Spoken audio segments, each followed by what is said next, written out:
कोर्टाच्या आदेशानुसार collector chair खुर्च्या जोपर्यंत जी ऑर्डर आहे ती मिळत नाही तोपर्यंत जप्तीची ऑर्डर कोर्टाप्रमाणे काम आहे। नेमकं प्रकरण त्या संदर्भात जी कोर्टाचा आदेश आहे त्या कोर्टाच्या आदेशानुसार ही कारवाई चालू। पण कशाबद्दल कारवाई?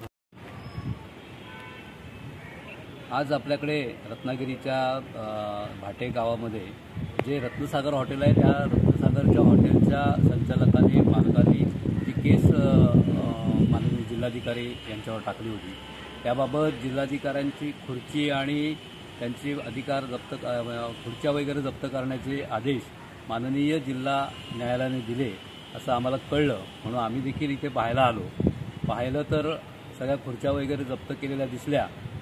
आणि ह्या जिल्हाधिकाऱ्यांच्या बाबतीमध्ये बोलायचं झालंच तर ह्यांनी बऱ्याच गोष्टी ह्या चुकीच्या पद्धतीने या त्यांच्या कालखंडामध्ये केल्या आहेत। अनेक लोकांच्या तक्रारी देखील आमच्याकडे आल्या होत्या, परंतु सत्ताधाऱ्यांच्या शिवाय विरोधकांचं कोणाचं ऐकायचंच नाही।